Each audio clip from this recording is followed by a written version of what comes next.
Okay, Cannizzaro reaction, aldehyde ketone में एक reaction है, that is Cannizzaro's reaction.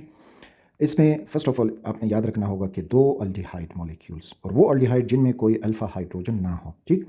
इससे पहले अल्डोल कंडेंसेशन था तो उसमें अल्फ़ा हाइड्रोजन नेसेसरी था। यहाँ पे अब अल्फ़ा हाइड्रोजन नहीं होना चाहिए उन एल्डिहाइड्स में। तो वो base 50% aqueous solution room temperature and pressure पे रिएक्ट करके वो एल्डिहाइड्स कन्वर्ट हो जाएंगे into alcohol molecule and carboxylic acid. और ये कार्बोक्सिलिक एसिड हमें सोडियम सॉल्ट ऑफ कार्बोक्सिलेट की शक्ल में मिलेगा। आगे मैकेनिज्म में पढ़ेंगे कि वो कैसे फिर सॉल्ट में कन्वर्ट हो जाता है।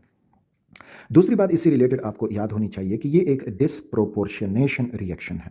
डिसप्रोपोर्शनेशन रिएक्शन ऐसा रिएक्शन जिनमें खुद ही ऑक्सीडेशन रिडक्शन होती हो तो उसको कहा जाता है डिसप्रोपोर्शनेशन रिएक्शन। यानी इसमें एक एल्डिहाइड जो आपको यहाँ पे दिखाई दे रहा है, सपोज ओवर हियर, अगर हम एल्डिहाइड की ऑक्सीडेशन करें तो वो कार्बोक्सिलिक एसिड देता है, और अगर एल्डिहाइड की हम रिडक्शन करेंगे तो वो अल्कोहल देता है। तो इसी रिएक्शन में ऑक्सीडेशन और रिडक्शन दोनों हो जाती है। अगर ये देखें तो ये दो एल्डिहाइड, उनसे बना एक अल्कोहल जो रिडक्शन हो गई है, सो इट इज़ रिडक्शन। और वहीं एल्डिहाइड जो थे उन्होंने एक कार्बोक्सिलिक एसिड भी बनाया, सो इट इज़ ऑक्सीडेशन। तो ऐसे रिएक्शन को कहा जाता है डिसप्रोपोर्शनेशन रिएक्शन। ये तो हुआ इसका आइडिया कि कैनी ज़ेरो रिएक्शन होता क्या है और इसमें क्या बनेगा और उसके क्या क्या कैरेक्टरिस्टिक्स हैं। गोइंग टुवर्ड्स एन एग्जाम्पल, तो अब हम एग्जाम्पल की तरफ आते हैं। एग्जाम्पल में हमने फॉर्मल्डिहाइड या मिथेनॉल के दो मॉलिक्यूल लिए हैं, इट इज़ मिथेनॉल। ये मिथेनॉल खुद ही एक मॉलिक्यूल रिड्यूस होके मिथाइल अल्कोहल यानी मीथेनॉल बना देगा, और दूसरा जो है वो मीथेनोइक एसिड, लेकिन सोडियम मीथेनोएट जो सॉल्ट है वो बन जाएगा, दैट इज़ सोडियम मीथेनोएट, यानी वो सोडियम कार्बोक्सिलेट साल्ट बन जाएगा। तो इसमें डिसप्रोपोर्शनेशन में ये हुआ कि फॉर्मल्डिहाइड रिड्यूस होके अल्कोहल में कन्वर्ट हुआ, और दूसरा फॉर्मल्डिहाइड ऑक्सीडाइज होके कार्बोक्सिलिक एसिड में कन्वर्ट हुआ। और यहाँ पे देखें कि ये जो कार्बन है इसके साथ जो कार्बन बॉन्डेड होगा तो वो अल्फ़ा कार्बन कहलाएगा, जो फंक्शनल ग्रुप के साथ बॉन्डेड होगा।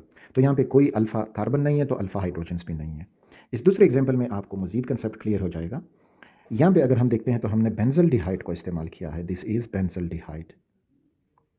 और बेंजल्डिहाइड में ये जो कार्बन है this is known as alpha carbon because it is bonded directly to the functional group, और इस अल्फ़ा कार्बन के साथ कोई अल्फ़ा हाइड्रोजन मौजूद नहीं है, तो इस वजह से ये कैनी ज़ेरो रिएक्शन दे सकता है। तो दो मॉलिक्यूल ऑफ बेंजल्डिहाइड, उनमें से एक जो रिड्यूस हो जाएगा तो वो हमें बेंजाइल अल्कोहल देगा, दिस इज़ बेंजाइल अल्कोहल। ये बना बेंजाइल अल्कोहल, इसमें हो गई है रिडक्शन। और जो दूसरा मॉलिक्यूल है वो कन्वर्ट हो गया है इनटू बेंजोइक एसिड, जो सोडियम बेंजोएट साल्ट की शक्ल में हमें मिलेगा, सो दैट इज़ बेंजोइक एसिड। तो ये इसका एक दूसरा एग्जाम्पल। अब आते हैं इनके मैकेनिज्म की तरफ कि इसमें प्रॉपर मैकेनिज्म क्या होगा, कौन कब कैसे कन्वर्ट होगा into alcohol and the benzoic acid. So towards the mechanism. Mechanism में पहले जो स्टेप होगा that is attack of nucleophile on carbonyl carbon. तो न्यूक्लियोफाइल जो हम बेस इस्तेमाल कर रहे हैं सोडियम हाइड्रोक्साइड 50% एक्वस, तो वो प्रोड्यूस कर जाता है सोडियम आयन और साथ में हाइड्रोक्सल आयन। अब ये hydroxyl ion acts as a nucleophile, तो चूंकि एल्डिहाइड की तो न्यूक्लियोफिलिक एडिशन रिएक्शन देते हैं, तो इस वजह से अब ये न्यूक्लियोफाइल जो OH है ये अटैक कर जाएगा अपॉन दी फॉर्मल्डिहाइड का एग्जांपल लेते हैं। तो एक फॉर्मल्डिहाइड का जो मॉलिक्यूल हमने इस्तेमाल किया वो दिस वन, यहाँ पे जब ये अटैक करेगा तो हमें ये मिलेगा कि दिस इज़ ओवर हियर, और ये जो है इस कार्बोनिल कार्बन पे अटैक कर जाएगा। अटैक होने के बाद हमें मिल जाएगा कि OH is now bonded to the carbonyl carbon, और कार्बोनिल कार्बन के साथ पहले से दो हाइड्रोजन थे और एक ऑक्सीजन बना विद ए नेगेटिव चार्ज। तो ये जो इंटरमीडिएट एनाइन बना है इट इज़ एनाइन। अब ये एनाइन यहाँ पे हाइड्राइड शिफ्ट होगा, तो मैं इसको दोबारा स्टेप 2 के लिए बनाता हूँ और उसमें फिर देखते हैं कि हाइड्राइड शिफ्ट यहाँ पे कैसे होगा। अच्छा, दूसरे स्टेप में अब जो दूसरा फॉर्मल्डिहाइड का मॉलिक्यूल है वो मैंने लिखा, और अब जो सेकंड स्टेप में ऊपर एनाइन था तो इन दोनों के दरमियान एक हाइड्राइड शिफ्ट होगा, hydride hydrogen having a negative charge.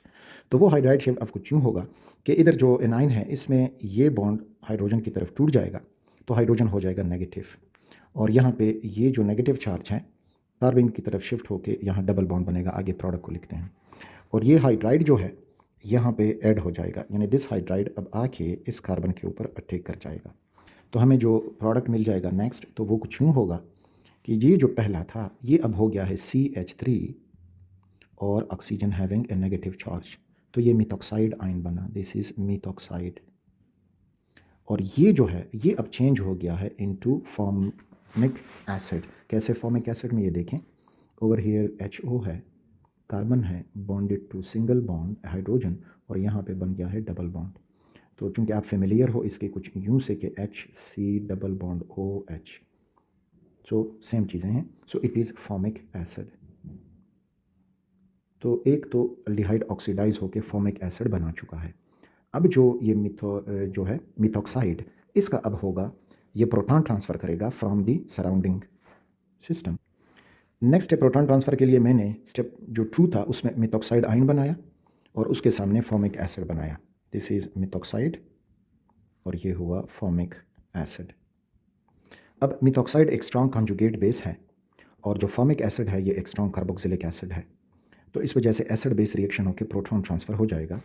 तो यहाँ का जो प्रोटॉन है it will be transfer towards this, मैं इसके ऊपर लिख देता हूँ हाइड्रोजन आयन यानी प्रोटॉन ट्रांसफ़र। तो ये प्रोटॉन ट्रांसफ़र जब हो जाएगा so we will get over here methyl alcohol CH3OH, so that is methanol is the product. और नेक्स्ट जो है वो हमारे पास फॉर्मेट आयन बन जाएगा, that is double bond O with a oxygen having a negative charge. जो fourth step है तो उसमें formation of the carboxylic acid salt, तो उसके लिए जो फॉर्मेट आयन है तो फॉर्मेट आयन और सोल्यूशन में सोडियम आयन पहले से मौजूद है, तो इस तरह से we will get sodium salt of carboxylic acid, that is sodium format.